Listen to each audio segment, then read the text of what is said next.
Hey, it's Ryan Seacrest. Life comes at you fast, which is why it's important to find some time to relax. A little you time. Enter Chumba Casino. With no download required, you can jump on anytime, anywhere for the chance to redeem some serious prizes. So treat yourself with Chumba Casino and play over 100 online casino-style games, all for free. Go to ChumbaCasino.com to collect your free welcome bonus. Sponsored by Chumba Casino. No purchase necessary. VGW Group. Void where prohibited by law. 18 plus. Terms and conditions apply.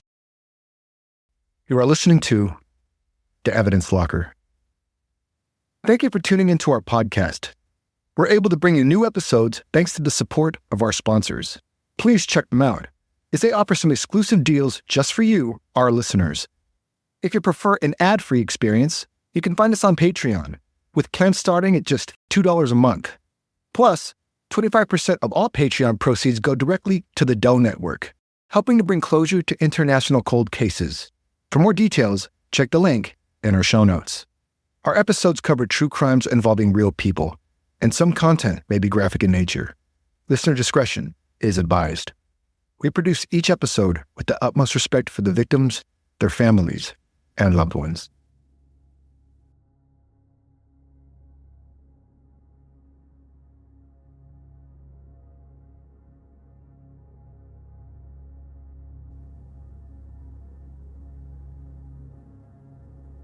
Lake Crescent, nestled deep in Washington's Olympic Peninsula, is a place of breathtaking beauty and quiet isolation. With waters so pristine they mirror the towering peaks around them, the lake seems like an untouched paradise. But beneath its tranquil surface lies a dark legacy, the secret that the lake kept for 3 long years. Today, we look back at the story of the Lady of the Lake, whose tragic fate has become one of the most enduring and haunting true crime mysteries of the Pacific Northwest.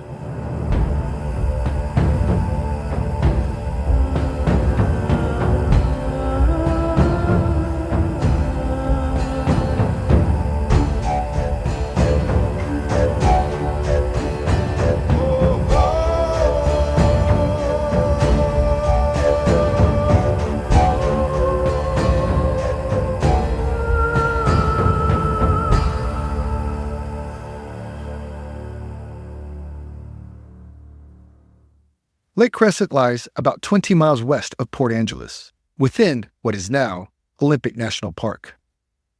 Known for its unusual depth, plunging more than 624 feet, and its near-freezing waters, the lake has been long known for its reluctance to yield victims who met their demise in her arms. According to local lore, the Klallam and Quileute tribes once waged a fierce battle beneath the shadow of Mount Storm King. Enraged by the violence, the mountain is said to have torn a massive chunk of rock from its peak and hurled it into the valley below, crushing the warring warriors and damming the river. The catastrophic event gave birth to Crescent Lake, as well as Sutherland Lake, ending the war. For generations, locals feared Crescent Lake, firmly believing it claimed lives and never gave them back. On the 3rd of July, 1929, a local logger and experienced woodsman from Forks, Russell Warren, and his wife Blanche disappeared while driving home from Port Angeles. Blanche had been in hospital, and Russell was excited to have her home with their sons for the 4th of July celebrations. The 50-mile scenic journey took them along Lake Crescent's shores. However, they never made it home, and were never seen again. There was an investigation into their disappearance, and when tire tracks were found on the shore of Lake Crescent, police divers launched a search for the couple.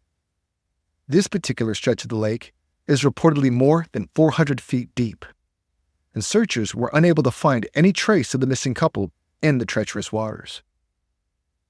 By 1940, the Warren case remained unsolved, and any sign of them or their Chevrolet was yet to be found. On July 6, 1940, 3 local fishermen set out onto the still waters of Lake Crescent, their focus on catching trout in the cool, quiet hours. As they approached the northern shoreline near Barnes Point, they noticed something unusual floating in the water. At first, they thought it was debris, perhaps a large log. But as they drew closer, they saw what looked like a bundle of blankets, rolled up and tied together. It was a strange find, and they thought it best to report it to local authorities.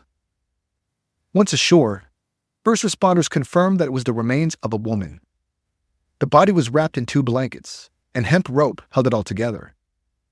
The ends of the rope were long, with dangling pieces, suggesting that it had broken away from a weight, likely to keep her body from surfacing. But over time, the restraints had weakened and broken, allowing her to rise to the surface. The woman was fully clothed with a green wool dress decorated with white petticoat braid, a belt, and although she wore stockings, she had no shoes on. The corpse was in a strange state of preservation.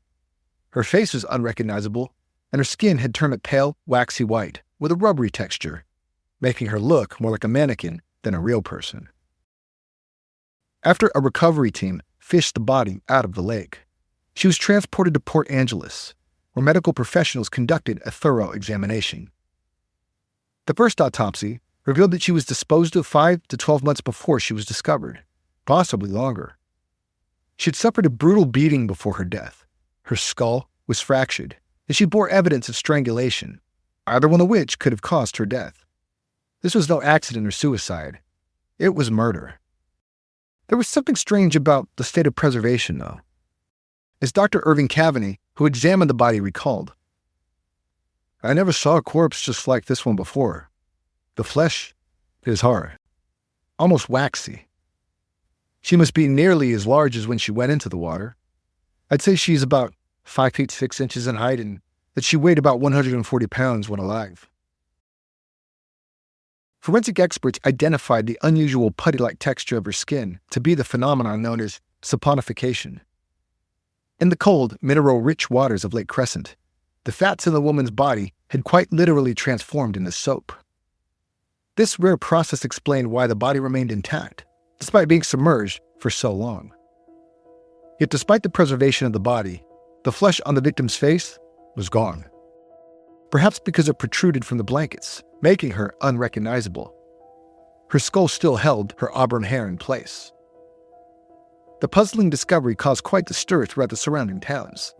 Everyone in the area knew about the police operation, and before long the case became known as the Lady of the Lake mystery. For months, investigators struggled to identify the victim and encouraged medical examiners to find anything that could provide a clue from the only evidence they had, the body itself. Medical student Harlan McNutt, who was spending his summer in the area, was asked to assist the coroner. He was intrigued by an unusual 6-tooth dental plate that was found in her mouth. It looked like it had been custom-made, which means if they could find the dentist who made it, they would most likely be able to identify their victim. A sketch of the plate with a description, as well as the circumstances of its discovery, was distributed through official channels, hoping someone would come forward. Looking at old missing persons cases, police found that a woman called Hallie Illingworth disappeared from Port Angeles in 1937. Like the Jane Doe, Hallie had short auburn-colored hair and was in her mid to late 30s. That would mean that if she had been in the water for longer than what they had initially thought.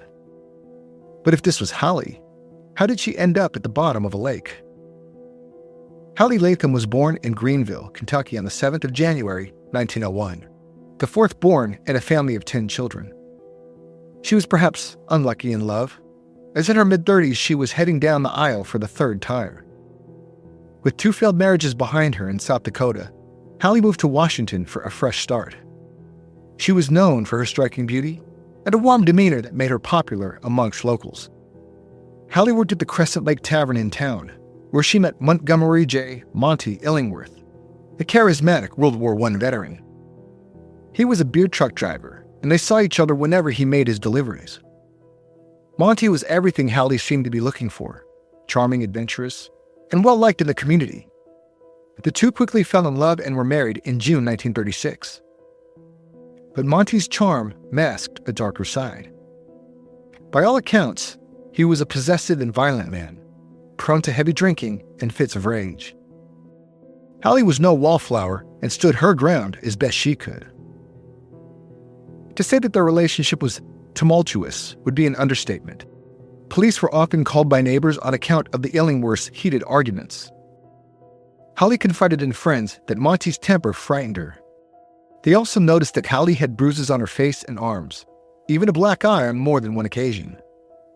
Hallie would always defend Monty, and despite the obvious abuse, she stayed with him, perhaps hoping things would improve. Then, on December 22, 1937, Hallie failed to show up for work. This was completely out of character, as she was very reliable, and her co-workers were immediately concerned for her safety. When they asked Monty where she was, he claimed that she had left him for another man, and they had run off together.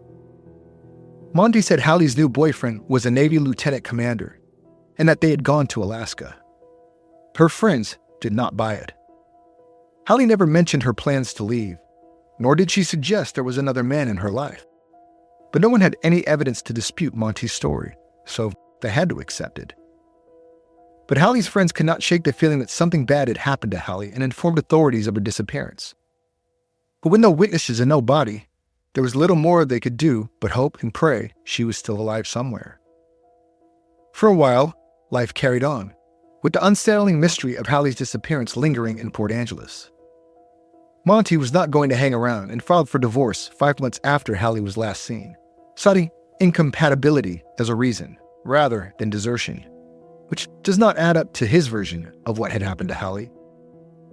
Soon after the divorce was granted, in absentia, Monty left Port Angeles with a woman whom he had reportedly been seeing while he was married to Hallie, Eleanor Pearson. As the months rolled by, Hallie's family heard nothing from her, and her friends felt helpless as they could not provide any answers. Hallie had vanished into thin air, and for years her fate remained a mystery. The discovery of the woman's body in Lake Crescent in 1940 reignited interest in her case. Investigators began piecing together the events leading up to her disappearance, focusing on her tumultuous relationship with Monty Illingworth. Though Monty had claimed Hallie left him, the evidence told a different story. Witnesses came forward, recalling the frequent arguments and signs of physical abuse.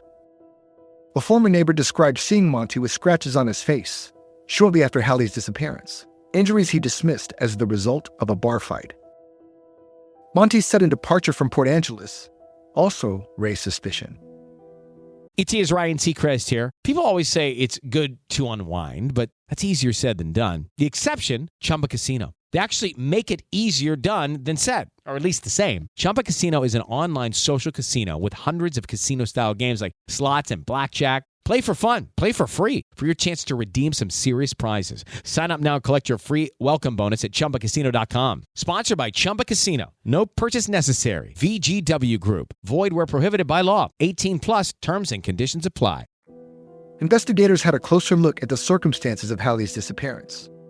Firstly, they realized that Alaska was the kind of place people went if they didn't want to be found. So before setting out to look for a needle in a haystack, they decided to follow the money. Hallie worked as a waitress and was paid through the Culinary Alliance. However, her name was no longer on their list of current employees. And she apparently left without taking a union transfer or withdrawal card. As a waitress, living from paycheck to paycheck, leaving money behind was strange. Detectives tracked down Hallie's sister Lois in Walla Walla, who was able to provide them with the information, further confirming that Hallie was indeed the Lady of the Lake.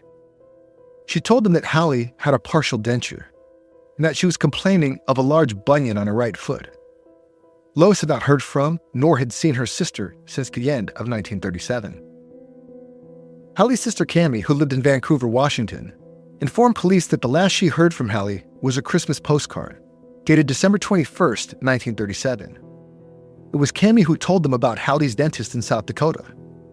6 months after Hallie's body was found, Dr. Albert J. McDowell, the dentist from Fulton, South Dakota, claimed the plate as his handiwork and confirmed that he had made it for Hallie. At the end of October 1941, investigators tracked Monty to Long Beach, California, where he was working as a truck driver. He lived with his self-proclaimed common-law wife, Eleanor Pearson. Police were very interested in what he had to say about the discovery of his wife's body in Lake Crescent.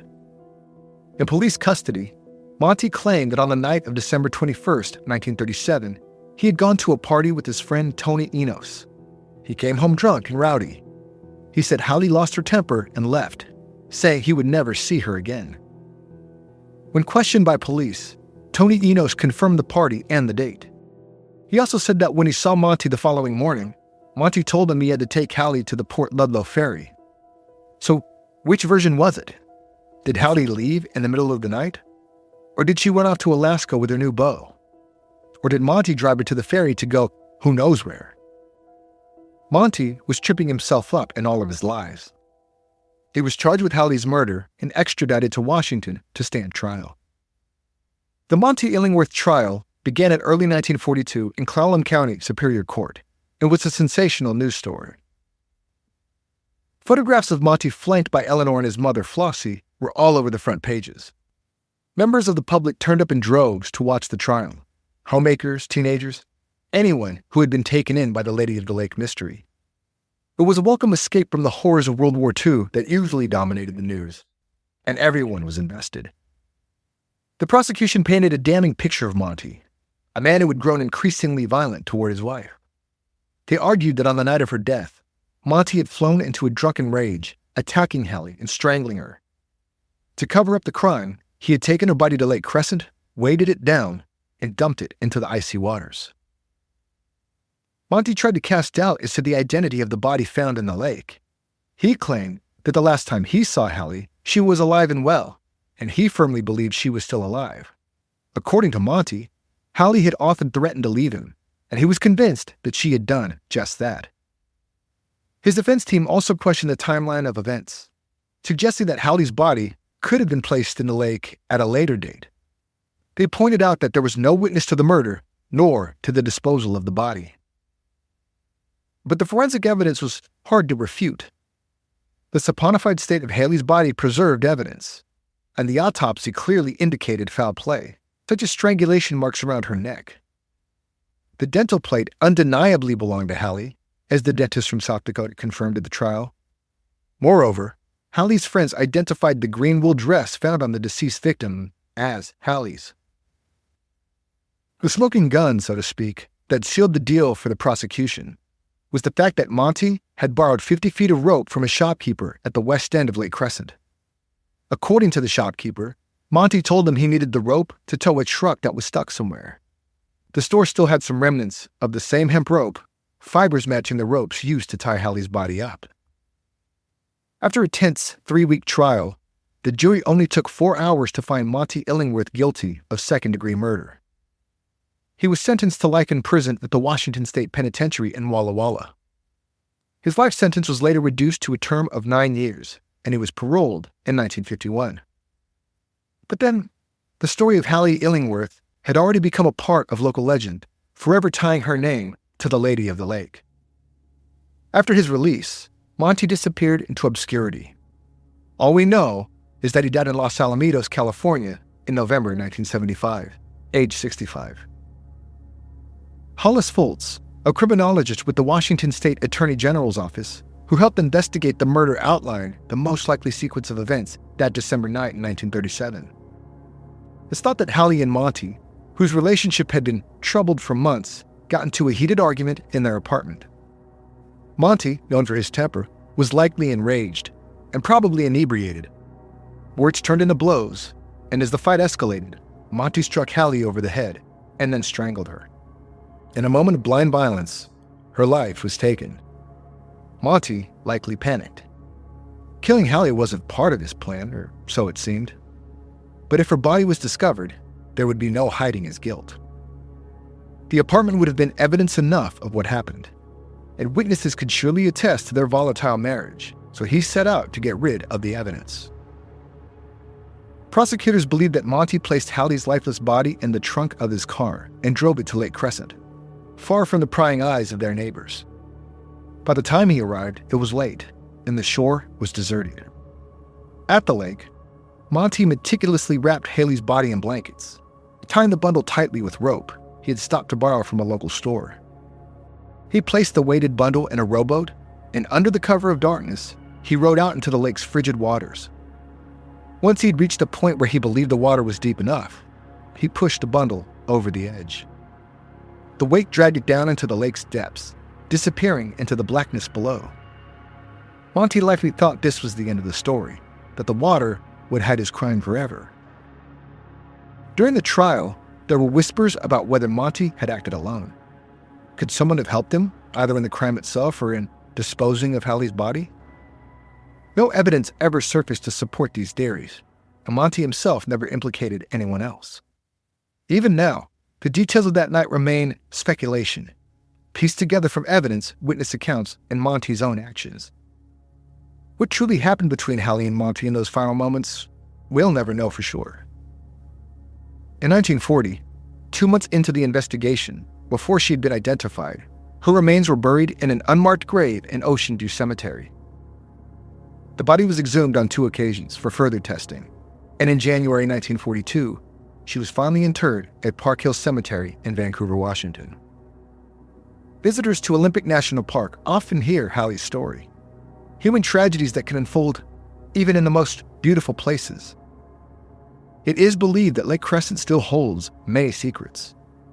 But in 2001, it finally revealed one of them. Recreational divers discovered the lid of an old washing machine. The relic seemed inconsequential at first, but when the group did some research, they discovered that Russell and Blanche Waring, who disappeared in 1928, bought a washing machine on the afternoon of July 3rd after Blanche's release from hospital. The group of divers were determined to solve the mystery and return to the site the following year. This time, at approximately 170 feet beneath the surface, they discovered the Warrens' 1927 Chevrolet. However, no human remains were inside the vehicle. It would be another 2 years before skeletal remains were found near the car, but at a location 20 feet deeper. It was concluded that Russell must have lost control of his vehicle, navigating his way around a treacherous bend in the road, as there were no guardrails at the time. In 1960, Dale Steele suffered a similar fate to the Warrens when his car went into the lake. His passenger, 20-year-old Beverly Sherman, was able to escape from the vehicle before the icy waters claimed Dale. In recent years, the lake has ended the lives of at least 3 people, who are mainly using the waters for recreation. Fortunately, the drowning victims' remains were found, thanks to the expert efforts of the Jamestown Schlaman Tribe Public Safety and Natural Resource Dive Team. Beneath the surface of every mystery lies a story waiting to be uncovered. For 3 years, the icy depths of Lake Crescent held Hallie Illingworth's tragic secret, preserving the truth in silence. In the end, it wasn't a witness, a confession, or slip of the tongue that spoke for her, but the lake itself. If you'd like to dive deeper into this case, check out the resources we used for this episode in the show notes. Don't forget to follow us on social media for more updates on today's case. You can find us on Facebook, Instagram, and X. We also have channels on YouTube and TikTok where you can watch more content. If you enjoy what we do here at Evidence Locker, please subscribe on Apple Podcast or wherever you're listening right now, and consider leaving us a 5-star review. This was the Evidence Locker. Thank you for listening.